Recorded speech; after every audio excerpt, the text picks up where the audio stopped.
about simple but powerful techniques to be more confident. And we're also going to have a bit of an organic chat. So, Clayton, thanks for being here, man. Thanks for trying this. This is a new feature. I'm excited to be trying it with you.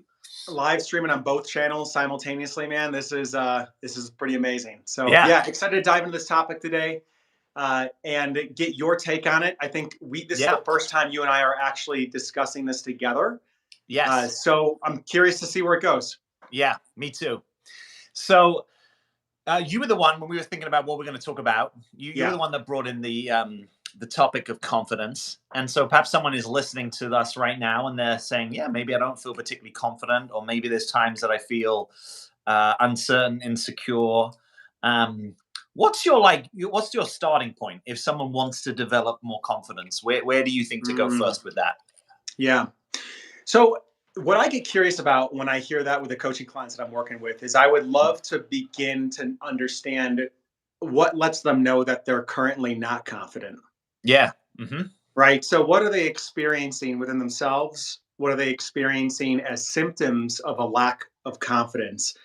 So that I can really start to dial in with them what it is that they're actually wanting. Because, I think what's interesting about confidence is it's a nominalization, right? It's like, what does it actually mean? Yeah. Can you explain what a normalization is? Because that's an important concept. Yeah. A normalization means like we could say, I want a relationship, right? Yeah. And you might say, oh, I want a relationship too. We're aligned. We both want relationship. However, the type of relationship that I'm looking for and the actual territory in the dynamic of the relationship might look very different than what you want. I might want a very growth-oriented relationship where it's about challenge and waking up. And somebody else might want a relationship that's around kind of sharing and connection and not rocking the boat too much. And so when we say we want a relationship, if we don't dig into that and create a shared reality around what that means, we might be really missing the mark. Yeah. So, I know that there is a standard definition of confidence and there's a standard definition of relationship.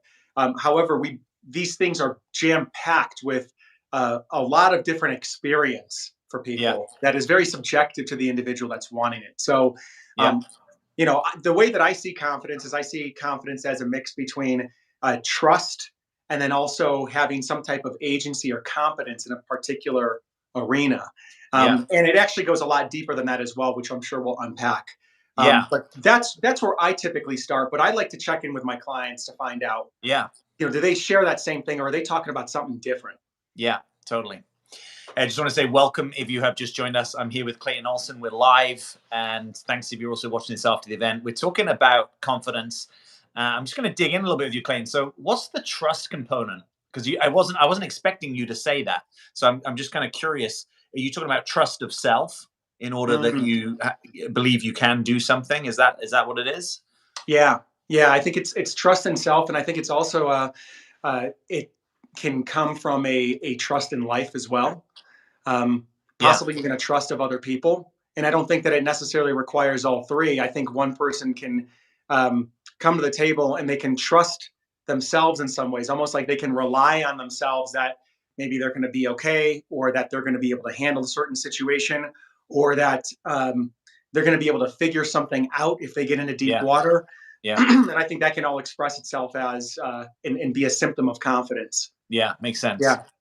So I once did an Instagram post where I was, I guess, being a little provocative, but also there's a truth in that I was trying to honor, which I said something like, confidence is a poor man's or poor woman's authenticity, right? So sort of suggesting that maybe authenticity is actually a better aim for most of us, partly because you can be, you can be authentically shy, you can be authentically doubtful, and sometimes owning where you are is the best way of proceeding.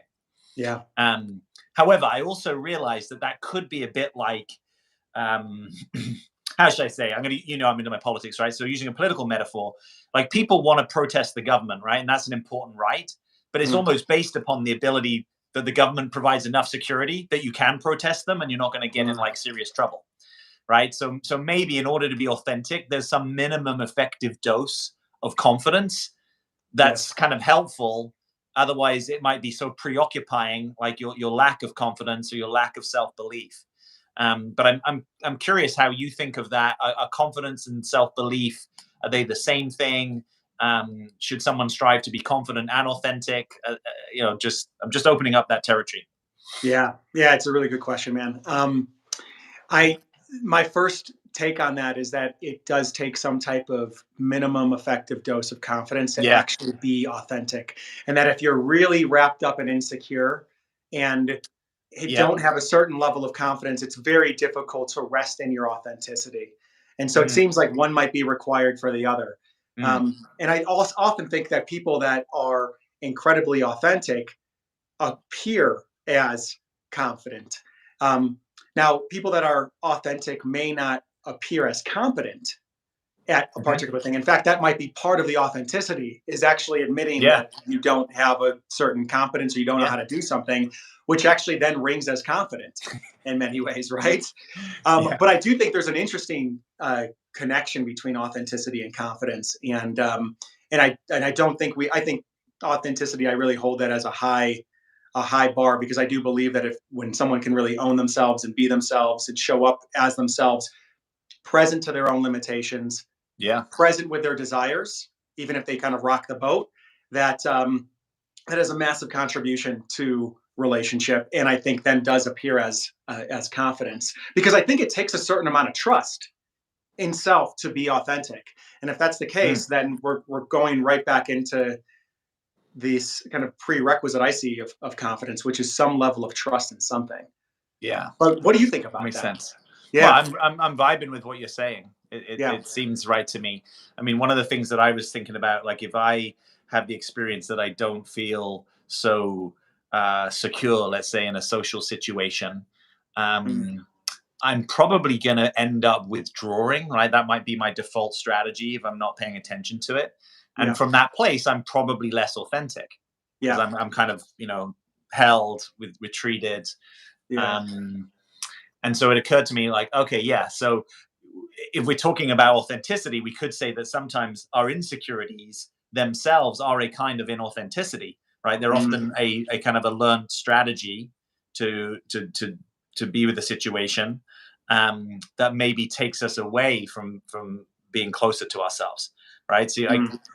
I'm curious if you see it that way. Like maybe there's a part of me that feels insecure, and if I give attention to that part of me, there's actually less of me that I'm here to express. Mm, mm. Yeah, got it. And so you're saying that an insecurity is a actual block to authenticity. Potentially, I mean that's sort of almost the Yeah. way that I experience that. I mean, God, yeah.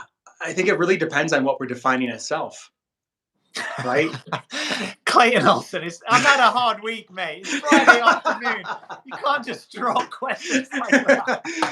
Right? Because okay, so for instance, landmark education, the landmark forum, from Yeah, that's what comes to mind as we're talking about this. Like I think good old Werner Erhard would say, yeah, that if there's any type of insecurity about something, it might be a racket, and that might actually be you bullshitting yourself and being inauthentic, right?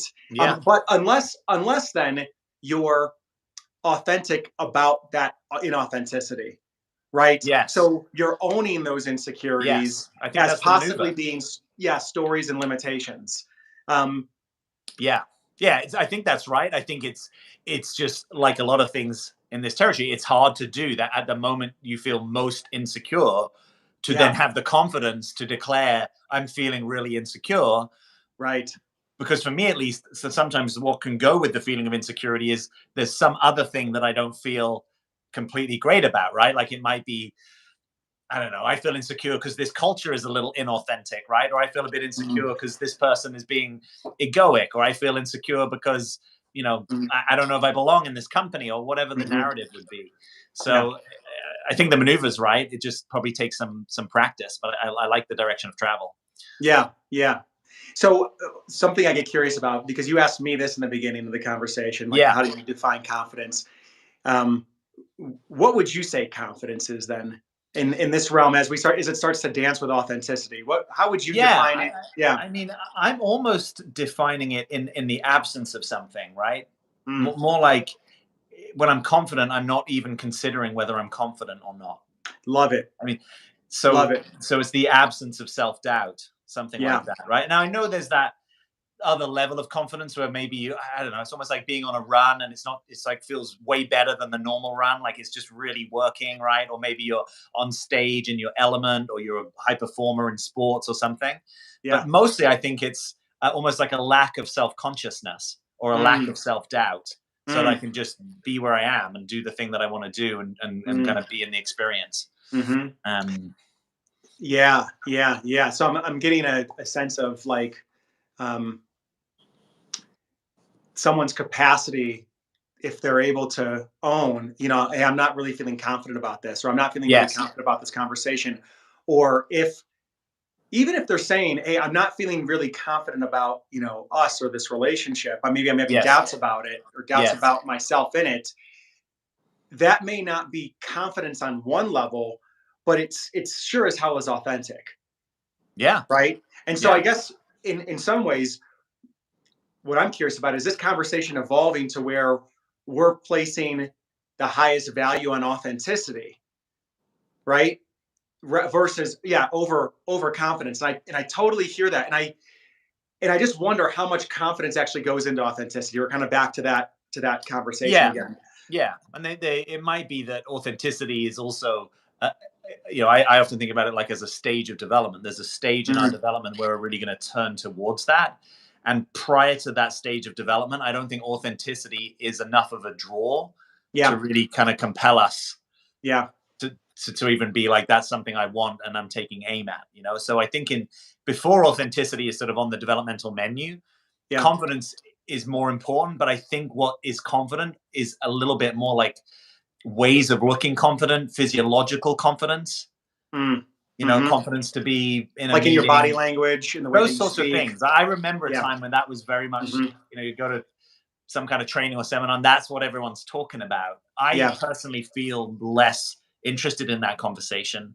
I'm Mm, much more interested in the authenticity conversation, mm, because I think the the sort of the body language conversation can lead to a lot of inauthentic modeling, mm, right? Sort of meaning like copy the confident person, mm, and then you become more confident. It's sort of like, yes, but you also like, where are you now? So it's this subtle sort of relationship between the power of modeling, right, which is something like neurolinguistic programming. Yeah, we're going to model. We want to find the patterns of excellence, the language, the physiology, all that. mhm, But maybe at a certain stage of development, that sort of becomes the barrier. And actually, I don't want to model. I want to turn inwards and draw myself forth. mm, That's more of the mhm. conversation.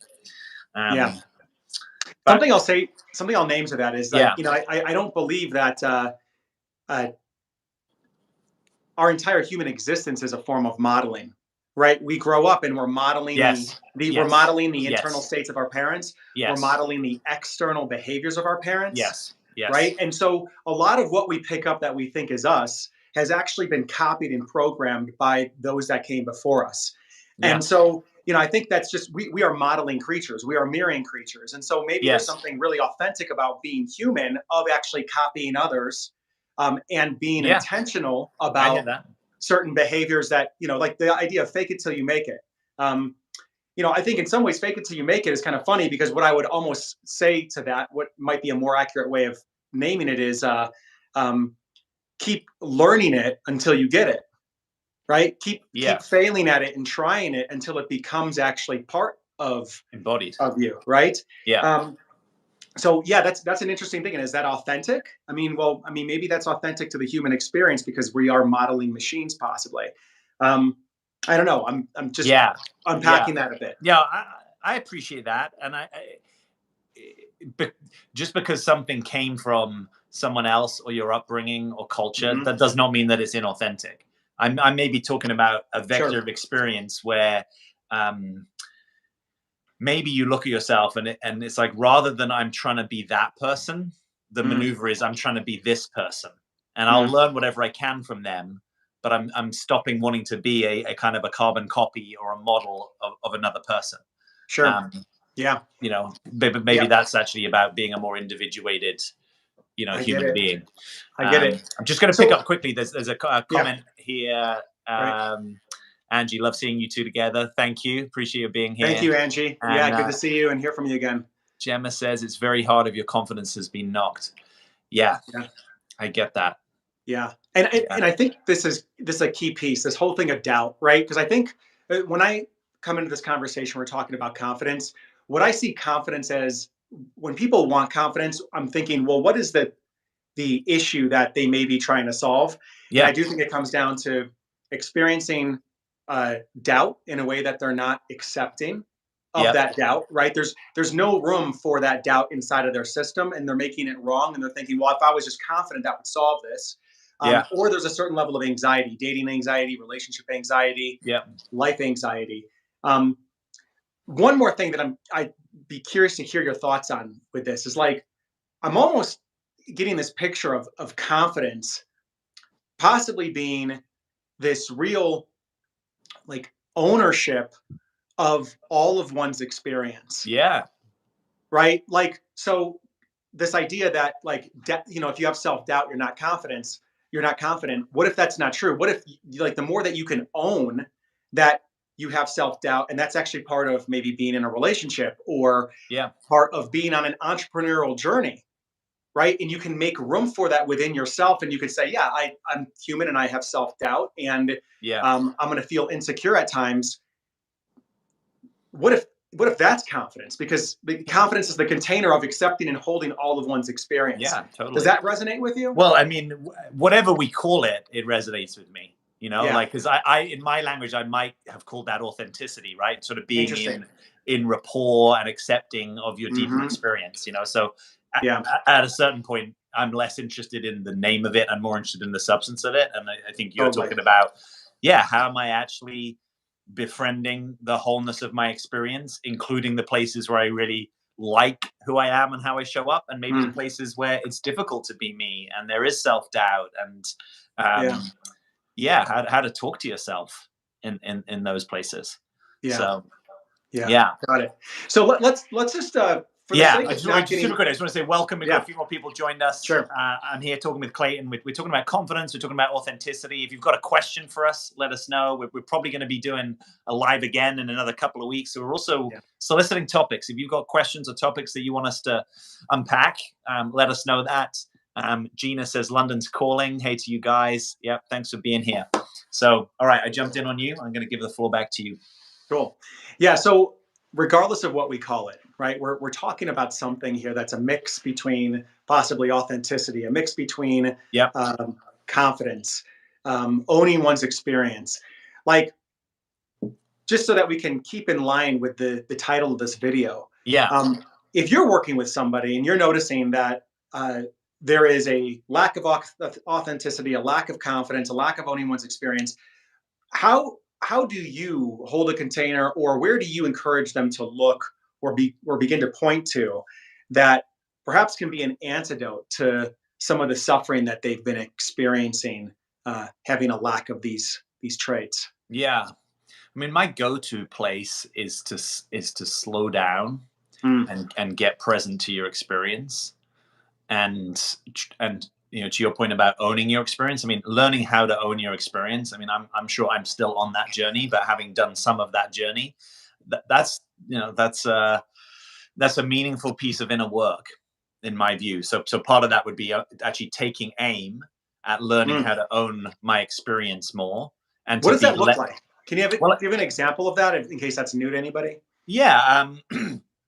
It might look like owning what I'm actually feeling, right? Mm, So I might want to be, um, joyful, right? I hear a lot of people that want joy, they want peace, right? These sort of like higher states. yeah. But actually, right now, I'm knotted and Mm, I'm disappointed. And mm, so the quickest way to relax that experience is often to be with it. It's almost like mm, let the experience visit with you. mm, Um, Oftentimes and I've seen this with clients, the fear is that you're going to get stuck in an experience, and so you don't want to get stuck in it, so you don't even want to really get close to it. yeah. So owning your experience is, what's the actual experience I'm having, how do I feel, what am I sensing in my body, Mm, maybe what are the headline thoughts, sort of, rather than what do I wish I felt, or what have I been telling myself I should feel. So mm, I think the should, which is maybe a subset of the inner critic, is a decent piece of the structure in there. yeah. Nice. Got it. And Yeah. you're not even talking about necessarily somebody being in relationship and even communicating this yet to another person. But really just starting with yourself I think so. and Yeah. actually turning towards whatever it is that you're trying to avoid, whatever it is that you're feeling like you don't want to confront, and really being with that, not from a place of um, trying to escape it or judge it or Yeah. I often find that like myself and other people that I've worked with is like, they might get angry about being angry, or Yeah. they might get angry about feeling sad, or they might get Yeah. sad about feeling lonely. And it's like an emotion on top of an Yeah. experience. And what you're saying is just being with the purity of that emotion and and just feeling it and accepting it, that that's actually what's happening, Yeah. from as much curiosity and neutrality as possible. Yeah. That's it. Okay. And we're saying Yeah. that this is a doorway into authenticity and possibly confidence. I think so, because that is the actual experience that you're having. So if you're not with it, you're somewhere else. And so to me, you're less intimate with yourself. You're Mm. less authentic with yourself. Hmm. Now, is it always easy to do it? No. Yeah. Are there skillful means, right? Like, right now, you and I are live, right? If I have some difficult experience come up, I might not just say, hey, Clayton, I'm just going to take 5 and just get close to myself. And, it might be that I do that later, right? Or it might be that Yeah. you're in a super busy period at work. So there's a little bit of like, yeah, I'm going to deal with that. But there needs to be a time when you turn to it. Jack, I cannot tolerate that level of inauthenticity. Yeah. If you need 5 right now, you better take it while we're live. He's not going to let me get away with this, is it? This one. Gee. No, Yeah. I'm just acknowledging that when something's difficult, you want to approach it from the place of most resourcefulness, which Mm. is sometimes feeling, well slept, well fed, having a bit of time and space on your calendar. And we don't Yeah. always have that all the time. Sometimes the skillful means is, this is so difficult for me, I'm just going to turn to it for 30 seconds, 1 minute, or 5 minutes. Hmm. And then I'm actually going to give myself a reward. The reward is I get to zone out and watch some Netflix, or I get to go for a walk, or I get to have a bath, or Yep. connect with someone.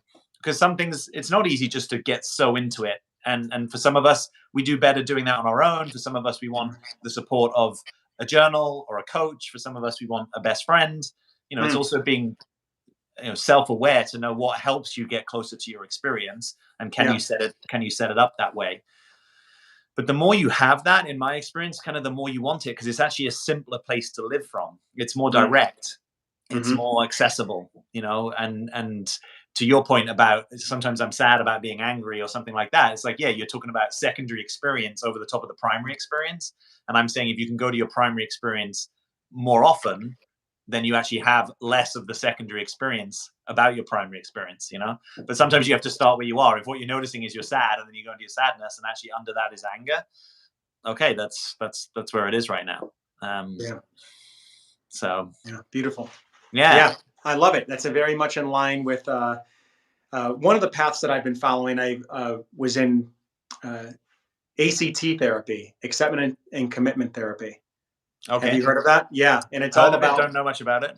yeah. And one of the premises there is that actually how we build in self acceptance is by just simply being with that primary experience.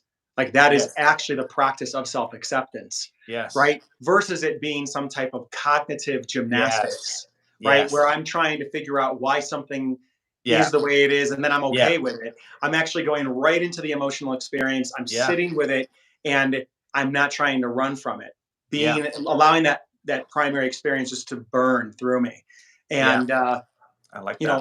or drown me, and to continue to breathe and allow myself to regulate around that's actual the practice of acceptance, and one might even say the practice of factual self-love Yeah. is staying present to something that is really difficult. Yeah. And I so this, like that. this actually leads me to another thought then, how are self-love and confidence related? Right? Is it that authentic confidence comes from a foundation of self-acceptance and self-love, like true confidence, not the kind of Yeah. confidence where it's like someone points across the room and they say, hey, that guy's body language is confident, or the way that woman walks, or the way that she speaks, Yeah. she's confident. Yeah. You're talking about sort of true self-confidence. True Does it self-confidence. come from a foundation of deep acceptance of yourself? Right. Right. And Yeah. is that what people are actually after Ooh. when they say, hey, I want to be more confident? Which is really, I would love to accept who I am more fully and completely? I wonder. I mean, that feels true for me Yeah, when I think about that, it right? does. Yeah. Because I would actually way rather have that acceptance and that self love than coming off confident. It almost feels like confidence has like a utility to it in some ways. Like I'm going to be confident so that I can get this kind of outcome. The impact. Yeah. Yeah, right. Like I'm going to be confident so I can transmit an idea on camera and people listen to it. Or I'm going to be confident so people believe in me. Yeah. Um, when really, yeah, like perhaps the me believing in myself, finding that foundation of self-acceptance is Yeah. actually what matters and then echoes into everything externally. Yeah. I think it's really big. I mean, what a foundation to have in life to just practice being more accepting of yourself in every way. One of Yeah. the things that I found helpful to me is when I first started doing this, but I find I talk to myself like, "Hey, buddy," like I talk to myself that way Mm, much more mm. than I used to. It's That's like beautiful, a man. yeah, and a lot of it in my world has actually been acknowledging my effort, even when the results aren't really showing up. You know what I Dude, mean? Like, right. hey, I noticed you. Like, you tried really hard today, man. Like, good on you. You know, Yeah. and including things that there might be simple things to other people, but in my world, in the way that it's configured, they're kind of hard. Yeah. You know, Yeah. so It seems yeah, like a form of self-regulation there, even what you're doing there, right? Because like, yeah, I can relate to that in my world where I find myself, if I'm feeling something that is really difficult and maybe it's like a worry about the future or, yeah. I feel like I'm on the wrong path for a moment. It's, I'll like put my hand on my chest and I might like just kind of rub my heart That's and just be nice. like, dude, I got you. I got you. I'm not going anywhere. Wow, And it feels wow. like it does something to the critter, the animal in me, just to calm it down a bit, even though it seems um, very I don't know. It doesn't make sense in some ways cognitively. It's kind Yeah, of like because we're so used to getting that out externally rather yeah, than kind of giving it. Yeah, so something silly about it, but it really does work. yeah, Um, yeah. I love that as a practice. Yeah.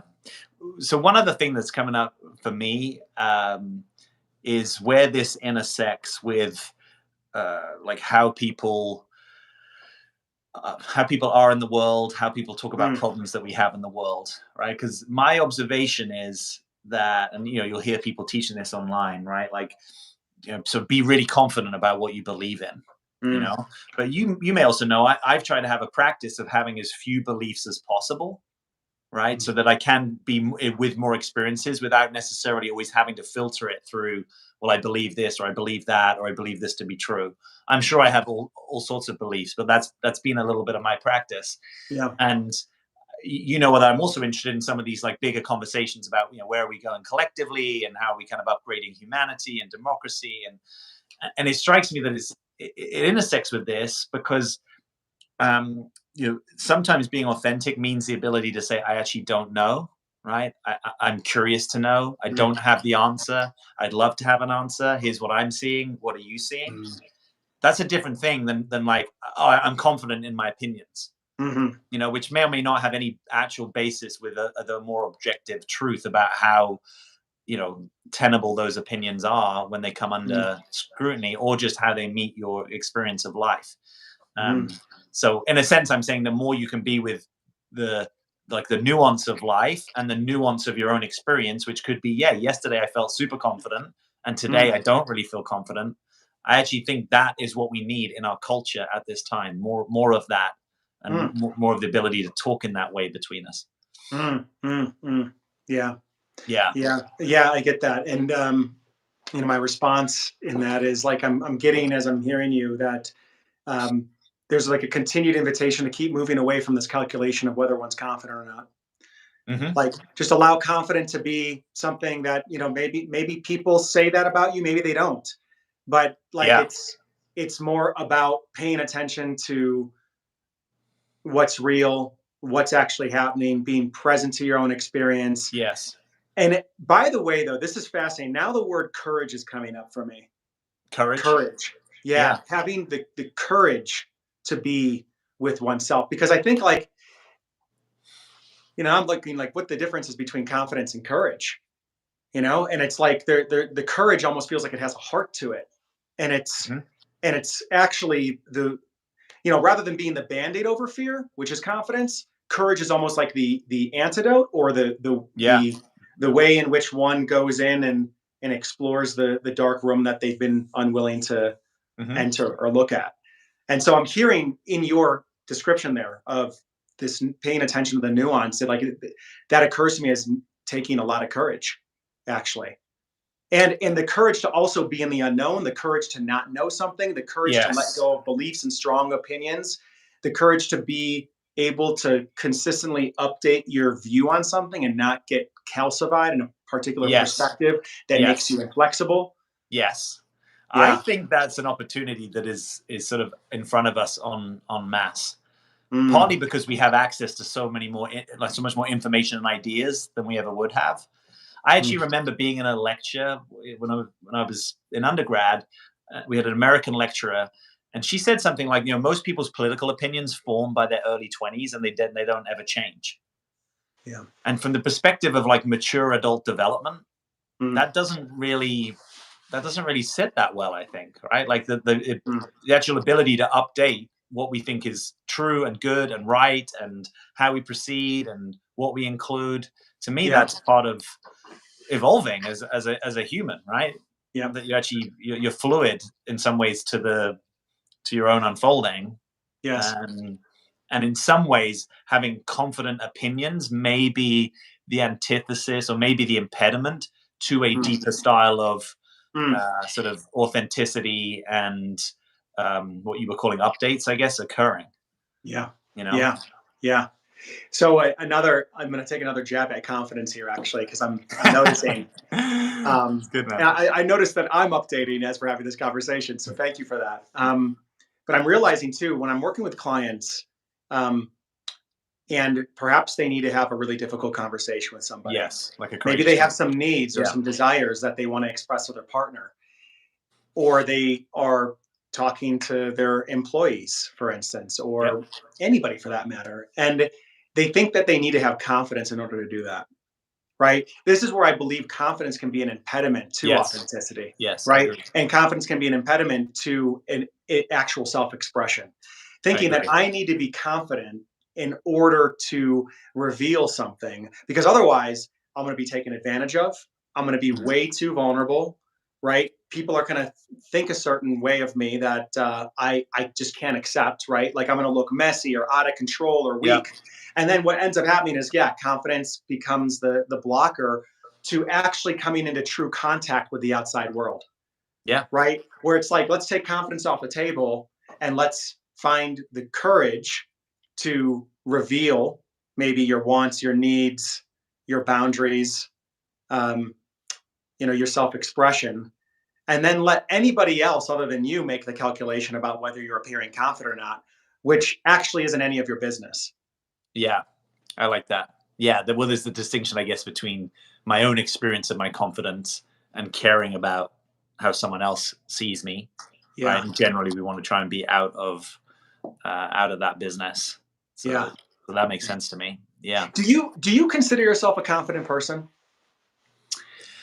I do, although it's not a self identity that occurs to me that much. Yeah, It's not really how I don't sort of walk around thinking, "Oh, am I confident?" So that right, when we were right. kind of considering this topic, that was part of my realization, and that could be a gift of being somewhat confident, somewhat often. That it's not like the main thing that I'm filtering through. Yes. But I also um, I know that I'm quite impacted by energy. So what I also pay Mm, attention to is how I feel around different people.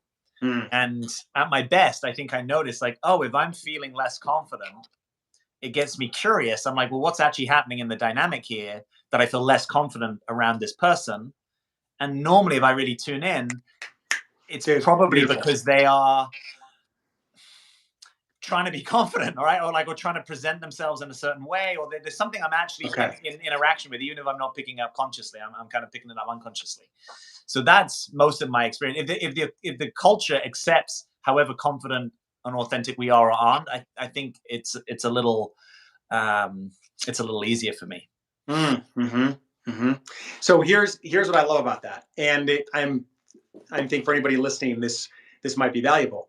But Yeah. what I love about what you're doing there is you're not using your confidence or lack thereof as a weapon against yourself in Mm. an interaction with another person, but rather you're using your confidence as this thing that is flexible. It can go up and down, and it's not right if it's up, and it's not wrong if it's down. Right. It's just what it is. And if your confidence is down when you're around a person, that actually is really good information, Yes. right? It doesn't mean that you need to be more confident. It actually means, wait a second, what's going on here? What can I get Yes. curious about? Yes. So because I've seen this where there are women that I've worked with and men Yes. where they find themselves in these dances with people where they're not feeling confident. And they think, oh, Yes. this means there's work that I need to do. I need to be more Yes. confident. It's actually like, wait, no, there's things that are happening in this interaction with the way this guy's being or with the way this other person's being that are creating maybe this lack of security. And that's something to pay attention to, not to try to make wrong. And then you think that you're defective and now you have to make up for it with some type of Yes. presentation. Yes. So it's cool. It's like you're almost using the confidence barometer as like a canary in the coal mine to Yes. help you determine who you want in your life and who you don't. I think so. I mean, to be able to be confident enough that when you don't feel confident, you can get curious about it. I think that's the best practice for me. And I'm not saying I always manage that. Sometimes I only realize it a little bit after Sure. the event. But I think cultures, even just subcultures, a family, a workplace, a church may Mm. carry a sort of a way that people are invited to be about this stuff. Yeah. Um, yeah, yeah, Yeah. it's inviting a different way of being with each other. Yeah. How do you think that the imposter syndrome plays into this then? Like somebody who, because I, Yeah, I think imposter syndrome can occur. And by the way, let me know if you want to keep going this direction. We can go a different direction if yeah, you'd like. I'm good. There's I'm something just that let feels me more just flick alive. here and see Cool. if so we have a question and a comment. So say what you're going to say, and then I'll come back over to the chat. Cool. I Keep the was going to questions say that coming. how do we see this the imposter syndrome work with confidence? Is the antidote to imposter syndrome confidence? Probably not. It's probably authenticity, right? I mean, that would be my intuition. Yeah. Yeah, Yeah. yeah, And I also know that imposter syndrome can definitely come up because you can get into a situation where you're like, wow, I really don't know the rules. That yeah. like I don't know the rules to this game I'm about to play. Maybe you get into a really healthy relationship with somebody and the Hmm. dynamic they're giving you love and wanting you to be seen and in a Yeah. way where you're just like, I don't actually know how to be vulnerable and I feel like an imposter in this. And Interesting. so therefore it's like they're lacking confidence, like a confidence of being able to know how to create that dance. Yeah. Um, and yeah, maybe a little bit of authenticity would actually really serve them in that point to kind of name that in that place of vulnerability. Hmm. Um, Yeah. I don't know where I was Yeah. going with that, but it was Well, just I was one of connecting the the dot of yeah, one of the yeah. things that comes up for me, and it comes up in a lot of client conversations, is what I call permission to learn, right? Hmm. Giving yourself permission to learn, and part of that is having the authenticity to notice, yeah, do I actually have this skill or capacity yet? Yeah. And if I don't, can I make that okay? Right, Hmm. rather than sort of fighting under this sense that I should already know how to do this. So I'm often slowing clients down and saying, well, why should you know how to do this? Yeah. Like, did you go to college for it? Was it being Hmm. taught in high school? Did Yeah. you did your parents sit you down every night and just say that for the next 3 hours we're just going to see you and shower you in love? you know so it's like, yeah, just Yeah. sometimes admitting, and so for me, imposter syndrome is going to be a little like that, because in any leadership situation, let's say, where someone might experience imposter syndrome, there Hmm. probably are capacities that you don't yet have. Yeah. Even if you speak to people, let's say prime ministers of the UK, that they reflect, oh gosh, 5 years ago when you elected me first to office, I knew nothing about how to Hmm. deal with the matters of a country. I'm so much better now, but now you vote for me less. Do you know what I mean? Like, so yeah, I think just cutting yourself some slack, that it's okay. Yeah. Another piece for me in that is trusting my own guidance. So Mm. realizing that I want to be open to other people. I want to have other people, improve me and upskill me. And there is also this kind of voice of guidance, whatever, however you think of that, whether you think of that as a higher self, divine self, that's about my life, so the more I listen to that, there is an intelligence in it. Mm. And if I'm willing to listen to myself deeply, even when it doesn't make sense to me, let alone make sense to other people, that also builds a certain kind of authenticity in your path, because Mm. it's like, okay, I'm doing this thing that I don't even rationally know if it makes sense, but I kind of sense it's what I'm meant to be doing, Hmm. right? So I don't. Maybe Yeah, my life has you're been, really good at that. well, sometimes it's been by necessity, right? But there's Yeah. definitely some non-linearities in my life where I've just had to Yeah. go, okay, all right, this is sort of what we're doing right now, Yeah. and it's not even easy to explain, you know. Yeah. A lot of what you do makes absolutely no sense to me. I appreciate that you're just being honest about it, Yeah, right here, Yeah. doing it live. No, Yeah. I just, yeah, of Yeah. All right. course. But Let's. no, I do actually feel like when I watch how you operate, where you decide to move and kind of the Yeah. things you choose to engage in, you're really great at listening to, and I think moving into that realm of like life happens through me, which we've talked about in the past. Yeah. Yeah. Yeah. Well, so I'm gonna comment on that, and then we'll go to the comments. One of the great things about life happens through me, right, is that it's not all me, Hmm. right? So if I make a mistake, maybe it's not all on me. Like if I'm really trying to tune in and listen, and I sense, hey, life is kind of pointing me in this direction, and then maybe I hit a dead end, or maybe it doesn't go great, or it's sort of like I don't actually have to be 100% responsible in a sort of burdensome way for everything in my life, right? Because I look a certain way. I don't think I chose that. You look a certain way. You have certain gifts. I have certain gifts. I have certain frailties. You have certain frailties. Maybe in some metaphysical realm, you chose those before you incarnated, but I don't know that that's true. To me, that sounds like a human story to explain something that. So, you know what I mean? It's like we let ourselves off the hook a little bit. I don't know. This year might be really great for me. It might be really freaking hard. It might be somewhere in the middle. I don't know if that's all of my own, because I got up and I journaled so hard every morning. It's like a different, whereas I think a former me would have been much more like, I have to be in control of this, and it's a reflection on me, and I've got whatever potential I have, and I have to make the best of it. And I almost like I can't afford to make a mistake. I can't afford to skip a beat. It's kind of like a bit more of an internal pressure, So I'm realizing for myself, when I have less of that pressure, it's easier to be authentic, because it's not like my over responsibility or my kind of cross to bear on my shoulders is constricting me so much. I feel more free, basically free to be authentic. Yeah. All right, let's dive in here. I think there's a couple of things. Keep the questions coming. You've got them. Um, I find confidence damage is only ever healed by time. But at 47, time is not on my side. How can I speed up the healing process? Mm. Mm. Yeah. So, is there anything that you want to say about that? I can say something about that. Yeah, I would actually let go of the idea of confidence being damaged or allow confidence to be damaged. I think that's part of life. Um, Yeah. I mean, given that we can't control circumstances, right? We can control Yes. our interpretation of the circumstances.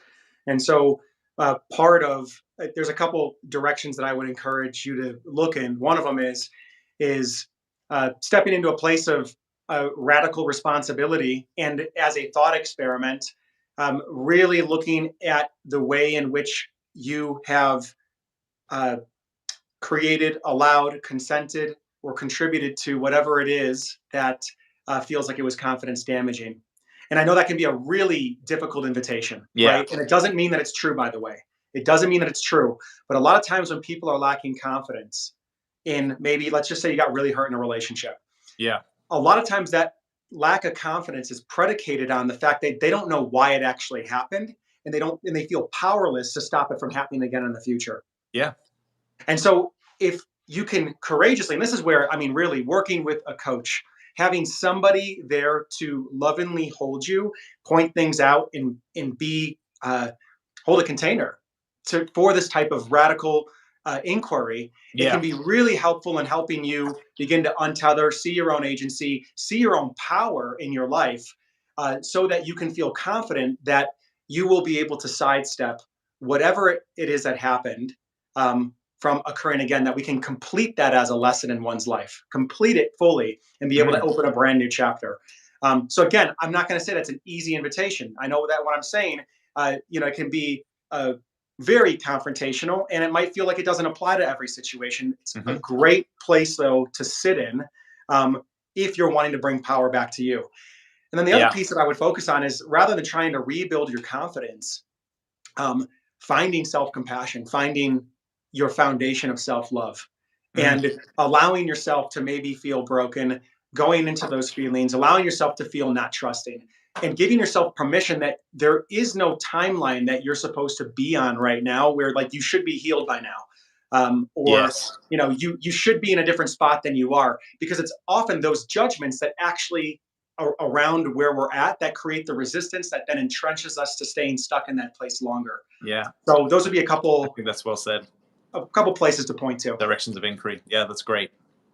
Yeah, one that comes up for me is, when I hear confidence damage, I get curious if one aspect of it is to do with trust, right? Mm, That when confidence has been damaged, one way that could be experienced is that my trust was violated, and hmm so I might invite, if that's true, a much bigger inquiry about trust, because I think it's easy to default to, a thing happened that violated my trust, and Yeah. therefore I don't want to trust again, rather than opening to the possibility that trust may be a theme that you're going to be working in this life.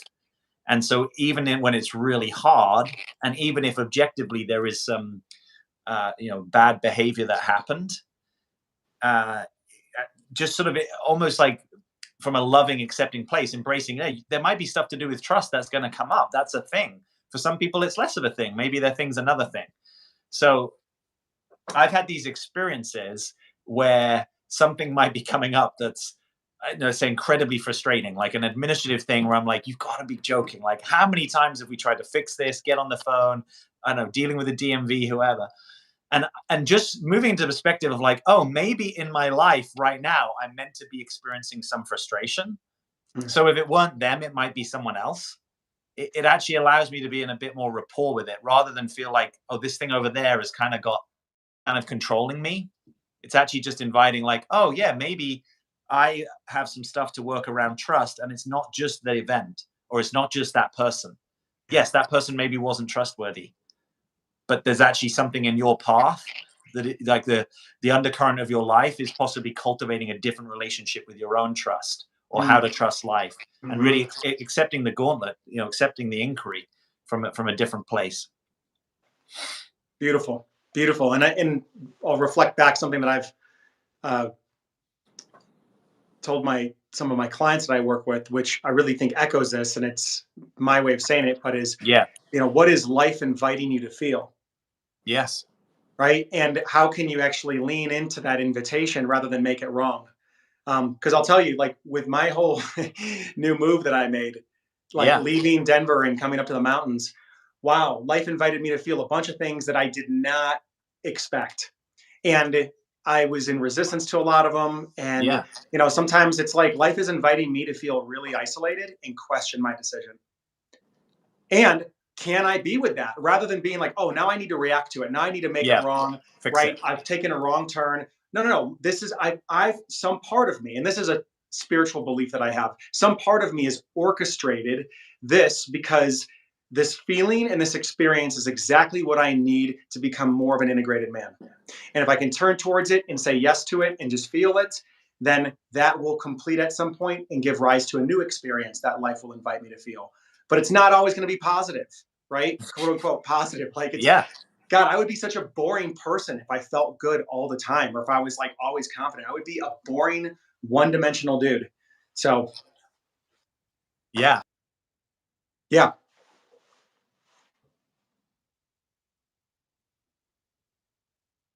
Uh oh. Jack, are you there? Okay. So I don't know if I'm live. And Jack Rose, could somebody? Oh, you're there. You're Are you back. there? I am. Yes. Don't do that. Dude, you did it. I didn't do it.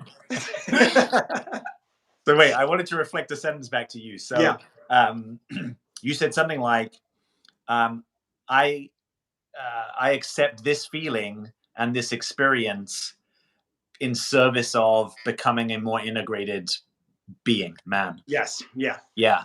Yeah. What a really profound way to look at something. I love that. Mm.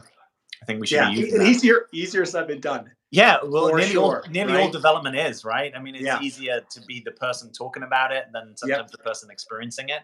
Yep. Um, It is a practice. Yeah. And a yeah, commitment, truly a commitment. yeah, I hear you. So I've got a question here from earlier. Ogina says, "Thanks for your words, both to me and to you." Yeah, you're welcome. Yeah. You're welcome, Gina. Great to see Um, you again. Love your comments. Kea says, "Is it okay if just one of the partners work on the connection and the other does not?" Mm. Okay. Yeah. Woo! Well, Wow. I got something to say about that. And yeah, it's, go for it. Come on, let's okay. hear it. I'd love to hear your thoughts on this. So Yeah, I have some thoughts. okay, there's a couple things in that comment, and I'm gonna challenge that comment. Not because I think it's wrong. I think it's a very valid question, Yeah. Kaya. But I would say this: how do you know that your partner's not working on the connection? Mm. Because just like love languages, where one might Yes. say, "Hey, I love somebody with acts of service, right?" And Yes. like I'm not receiving that back, therefore they don't love me. I think that happens. We can be like trains passing in the night on a number of different vectors that people haven't written books about, right? Yes. So there could be a way in which your partner is actually working on a connection, but it's not one that you can see. It's indirect. Okay, so that would be the first thing that I would point to, just to loosen things up a little bit. Now, Yeah. that's not to say that he's absolutely working on the connection. I don't Yeah. know. He might actually not care about this relationship, and if Yeah. that's the case, that's really good information. But the other thing I'll say is, when one person changes in a relationship, I don't think that the relationship has any other choice but to shift. Because if one element in the geometry of the relationship Yeah. changes, the whole structure begins to change. So my invitation to you is to continue to focus on you. I was going to say becoming your best self, but I would say it's actually just becoming more aware, more loving, embodying the principles of the kind of woman or man that you want to be.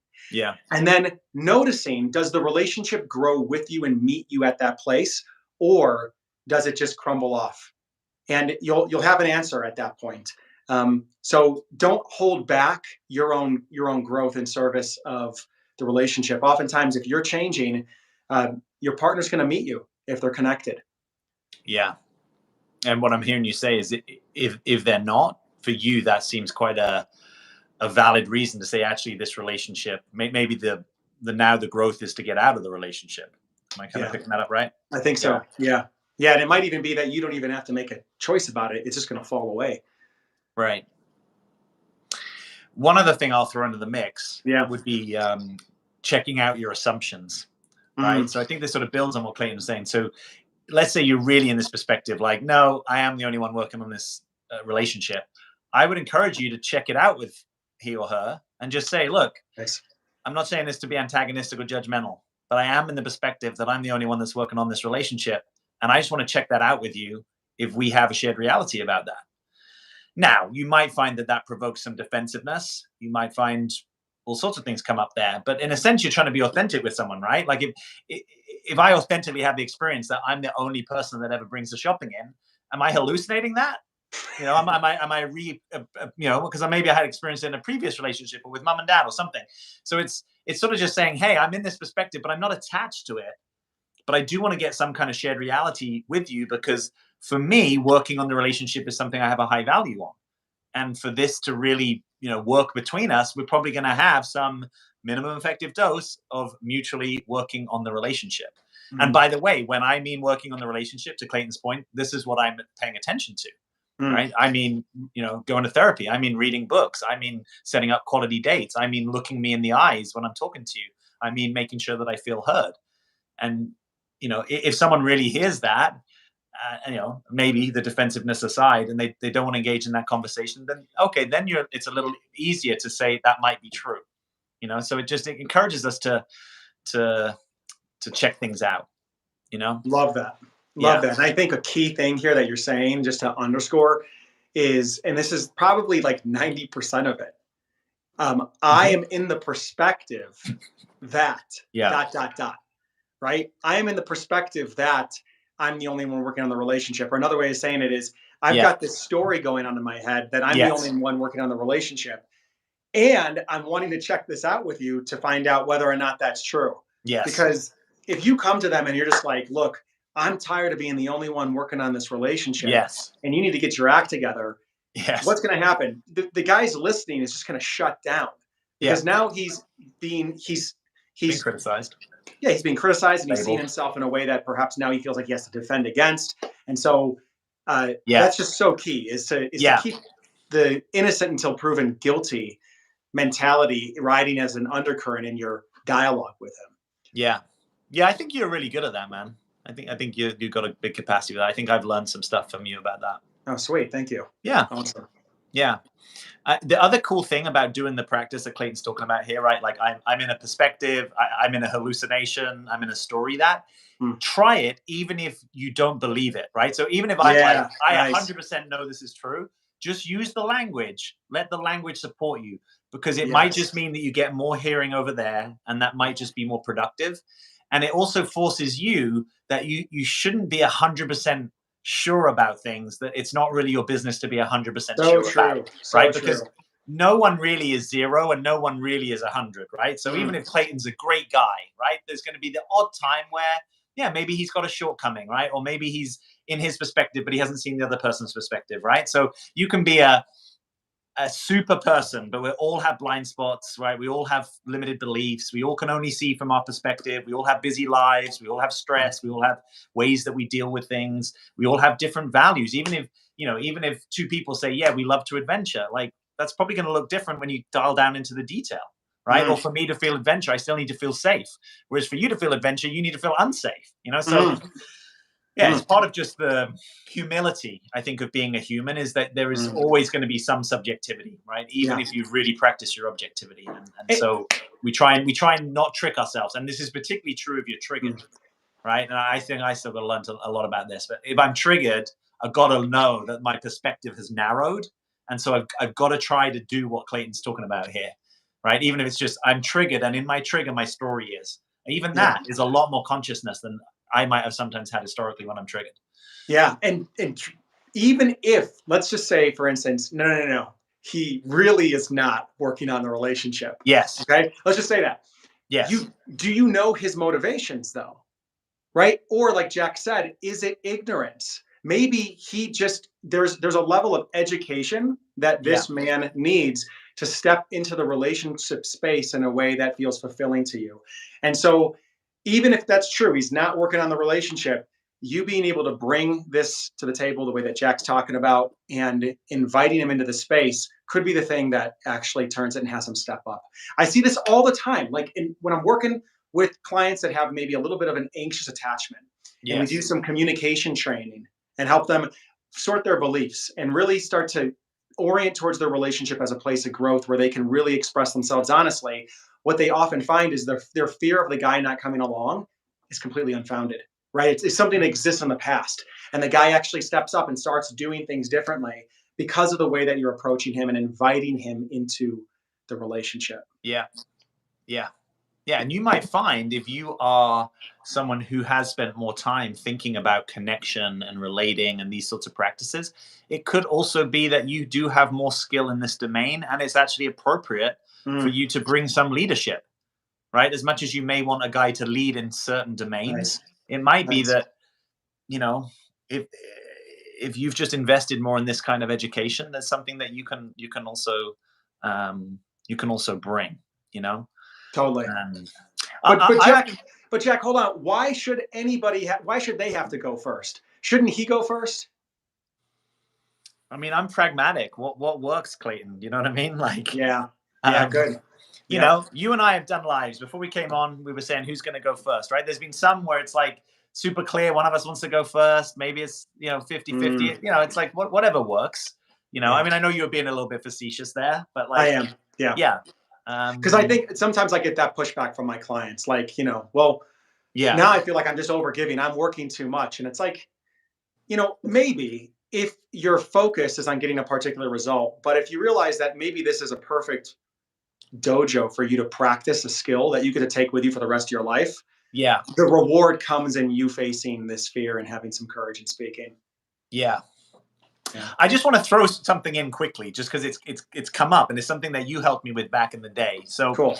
um, By the way, just I want to be conscious of time. I probably need to bounce in about 5 minutes. great. Okay. Yeah. Well, there's Okay. one. I'll say this. We've got one Great. question, and then we'll wrap it up. Cool. So, uh, people vary in their ability to be punctual, right? For some people, 2 p.m. really means like 2 p.m. For some people, it's plus or minus. Some people are really good at tracking, like, hey, we said we were going to like split this beer, and they Venmo you immediately, right? Some people aren't. I remember, I can't even remember what all the context was, but I remember having a conversation with you about this back in the day. Some stuff that maybe had found frustrating, not actually in our dynamic, in a different dynamic, and and you sort of saying something like, well, yeah, but in the big picture, right? Like it's like in the big picture of the connection with someone, that's one thing that maybe you don't super enjoy or like, but like you almost just got me to see that there are so many things that go into being a friend to someone or being connected to them that maybe you can actually let go of the like, yeah, you didn't pay me that $2 back, right? Or you were 5 minutes, or I actually have enough awareness to know you're congenitally late. So why don't I just get sober about that rather than every time kind of get upset and kind of fighting it and feeling disrespected.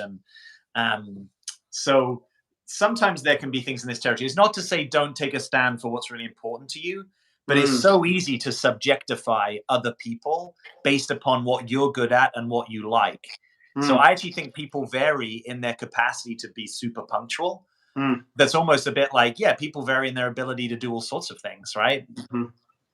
Speak languages, drive a car, play computer games. And so something about just allowing people a little bit more to be them. It also often then will give you a bit more ability to be you. The more I can be me, the more you can be you. And that's actually sometimes an easier path. Yeah, nicely said. I'm hearing this kind of theme of like really picking and choosing your battles with discernment. That's a good way of saying it. Yeah. Yeah. Cool, man. Yeah, All I right. love that. Yeah, we've got a question here. Have either of you had clients who feel so disconnected from the hope of having a loving partner that they can't switch the hope back on? This is me, by the way. Yes, that's actually something. Well, between clients and even just feedback on the channel, that's something that I've heard a lot, right? Because it's sometimes, and we've even done videos, I think, in the past about this, right? Like I'm just destined to be single, or I've just accepted that I'm going to be single in this lifetime. And sometimes that is, it's not non-attachment, it's detachment. And I did a video on this. I think it was the back end of 2019. It's when I was in New Zealand, I shot a video on this. So you could try and check that out. But the sort of essential difference is non-attached is I'm actually don't mind which way it goes, right? So I might get into a relationship, I might not, and I'm going to be okay. Whereas detachment is I've sort of detached from the possibility because it's actually too vulnerable or it brings up too much, and so I'm trying to create certainty. So I think non-attachment is the path, right? To actually realize, oh, this might be your spiritual lesson that's coming to you through this dating or through not having yet the thing that you want. Yeah, I love that distinction. Non-attachment versus detachment. So non-attachment is actually what you want. Detachment is kind of like a holding at bay, kind of not. Yes. Yeah. Yeah. Okay. Yeah. So Because detachment it basically says I don't trust life, so I'm going to prematurely decide that I'm not having another relationship, rather than sort of saying, well, life, if you want, in the through me, right, life happening through me, if you want a relationship, like, yeah, bring it to me, I'm going to date. But it's a little bit less like I have to decide now for the next 30 years that I'm not going to be in a relationship. That's not really trusting the unfolding of life. Yeah. Okay, great. And I'll just add a cherry on top of that. And I would say, I think that you're in a really powerful spot. I think actually the idea of giving up hope is the way to go, as counterintuitive as that sounds. And this idea of giving up hope, what I would say is actually surrendering. So surrendering to the idea that what Jack's talking about here, which is like, we don't know. But I think when we're, what I have found with the clients that I work with, and I'm not saying this is you, but I'm saying that what a common theme is when people are hoping, or they're about to give up hope, there's a way where they are still they're still actually very attached to this thing Yeah. kind of happening, but they feel powerless around it. And so the way that they're showing up is there's some desperation, there's some possible neediness, or they're already coming to the table defeated and feeling like I'm never going to get this missing piece in my life that like is the final thing for me. And truly, the letting go of that and saying, okay, like thy will be done. I'm going to surrender this. And in giving up hope, but not like giving up hope and falling into like resignation, but like just surrendering it and saying, Yeah. yeah, I'm done trying. Now, maybe you just get to have fun. Maybe you actually get to be completely free in your dating because you've actually just let go of this idea of it turning into a relationship. But from a place of like playfulness, resourcefulness, freedom, um, Yeah. and actually feeling okay. And so I think the work in this, and I actually have a client that I've worked with in the past recently about this, is we uncovered that the way that she was orienting was like, I've had a successful career, I've had a successful life. I'm now at the age where I'm finally ready for a partnership. I need to have this in my lifetime. And the work was around actually releasing that need and helping her arrive in that Mm. state that she was waiting for a man to come along and give her permission to feel. Oh, wow. That place of wholeness, that place of completeness, that place of acceptance and feeling loved. Our work was actually getting her there first as a state of being, and then now going out into the dating world and With that. seeing what comes. And Yeah. I mean, it's incredibly powerful. And for the last several, I think, weeks at this point now, she's been having a completely different experience of dating and relationship. And things are starting to occur that she wasn't seeing before because Yeah. she's starting to change her relationship with herself. I like So, that. yeah. Yeah. It almost seems like you can get off the hopelessness polarity and move into Mm. surrender. And then Yes. it's not a Great. question of, I don't need to feel hopeful or unhopeful. I'm actually just playing a slightly different game. Yeah. Yeah. Yeah, there's Yeah. something about hope. I have mixed feelings about hope. I feel like and I'd love to hear You your don't feel ideas very on hope at hopeful some about point, maybe hope. a different video. But yeah, hope is like I can see its utility, but I can also feel in it this thing of like I'm I'm powerless in a disempowered way. Um versus I'm surrendered to an experience. Yes. Yeah. Yeah.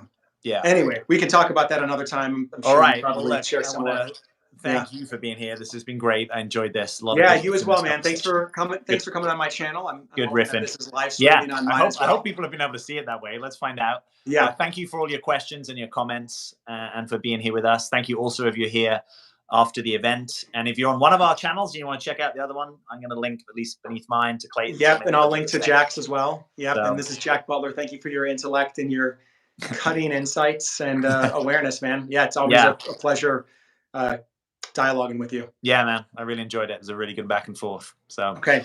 Till next time, we'll see you all right. soon. Thanks Take for care. being here. Bye. Bye.